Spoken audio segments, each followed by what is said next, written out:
오늘은 3월 2일 토요일입니다. 3월의 거래 첫날 미국 증시 주요 지수가 또 일제히 사상 최고치를 경신하면서 상승 마감했습니다. 미국 주식시장에 투자 중인 우리 실링 가족 여러분, 제가 축하를 드린다는 말씀을 몇 번이나 드렸습니다. 또다시 축하드립니다. 역시 세계 1등 시장이라는 기대를 저버리지 않습니다. 무섭게 오릅니다. 전 세계인이 몰려드는 전 세계 어느 나라도 비교를 할 곳이 없는 세계 최고의 기업들이 모여있는 주식시장에 우리가 투자 중입니다. 미국 주식을 들고 있지 않는 사람들은 오히려 벼락거지가 되는 것 아닌가 할 정도로 오르고 있습니다. 미국 증시는 인플레이션 하락과 미국 경제 회복세에 대한 기대감으로 인해서 최근 몇 주간 꾸준히 상승세를 지속적으로 이어가고 있습니다. 우리는 노후 대비를 하기 위한 주식 투자를 하고 있는 것인데 역시 여러분들을 미국 시장으로 안내를 한 것이 참으로 다행이라고 생각하고 있습니다. 여러분들께서도 미국 주식에 노후 대비 자금을 묻어두길 잘했다라는 생각을 하실 것입니다. 우리는 그런 시장의 기업들의 주식을 매수하면서 세계 1등 기업들과 동업을, 그것도 한 기업이 아니라 100개, 500개 거의 시장 전체의 기업들과 동업을 하면서 기업들의 성장과 이익의 열매를 함께 얻는, 우리의 노후를 함께 하는 책임지는 믿음직한 기업들입니다.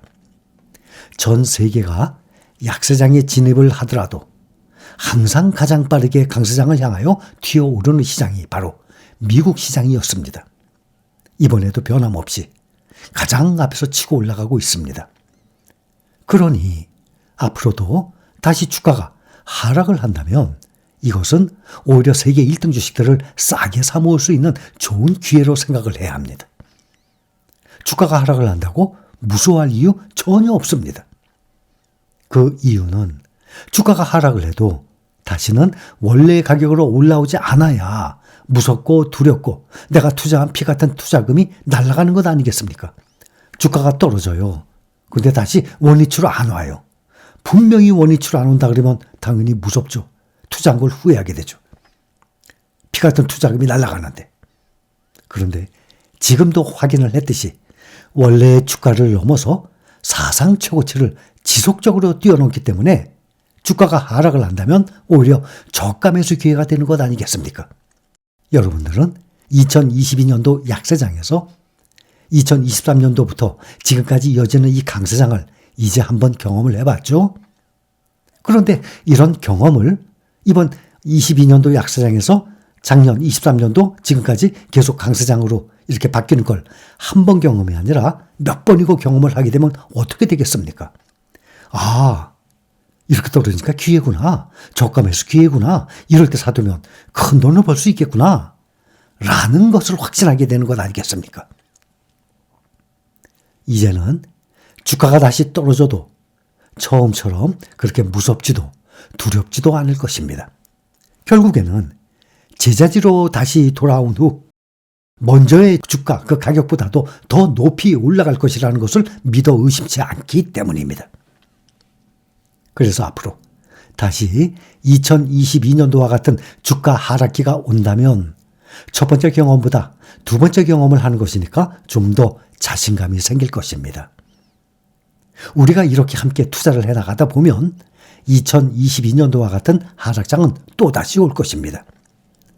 그때는 우리 모두 용기를 내서 무릎과 바닥 사이에서 부지런히 저가 매수를 합시다. 바닥에서 사면 더 좋겠죠.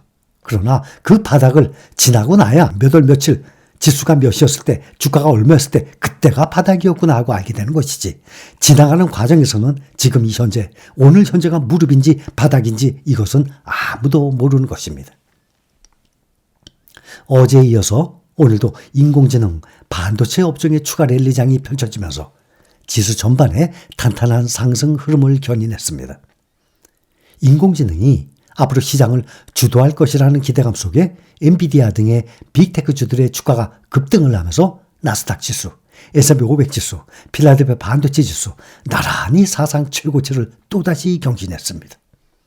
올해 들어서 매일매일이 사상 최고치 경신이에요.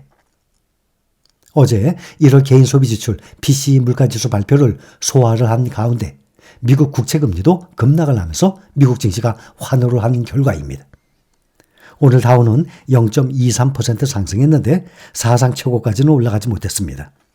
S&P 500 0.8% 상승 5,137. 처음으로 5,000을 넘더니 또 처음으로 5,100까지 넘어섰습니다. 5,137. 나스닥 종합지수 어제 2년 3개월 만에 사상 최고치 돌파했죠. 그런데 하루 만에 또 뚫었어요. 1.14% 상승해서 16,274. 나스닥 100도 1.44% 상승해서 18,302. 필라델피아 반도체 지수 폭등했습니다.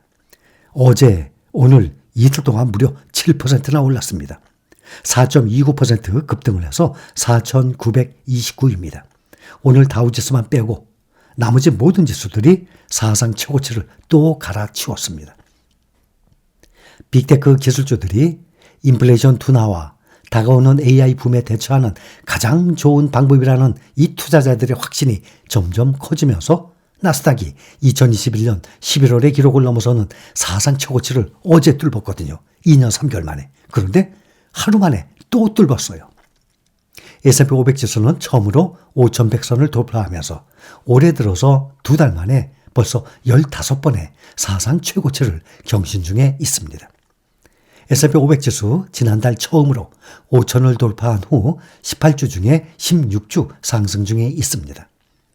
주간 기준으로 보면 나스닥이 1.74% 상승하고 S&P 500 지수는 0.95% 각각 상승했습니다.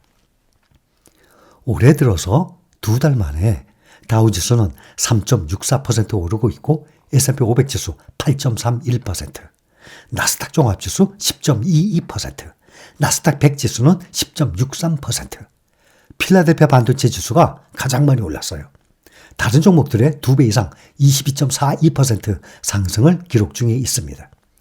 이제 1월, 2월 딱 2달 지났죠? 거의 연평균 1년의 수익률을 보여주고 있어요. S&P 500 지수가 연평균 9에서 10% 나와요. 근데 8.3%니까 1년이 아니라 한 10달 정도의 수익률을 보여주고 있는 것 아닙니까? 필라델피아는 22.42%니까 완전히 연평균 1년의 수익률을 보여주고 있습니다. 필라델피아 반도체 지수가 연평균 한 18% 정도 오르거든요. 근데 연평균보다도 더 많이 오른 상태예요. 나스닥은 한 14% 오르고 있거든요. 근데 지금 10.6% 오르고 있습니다.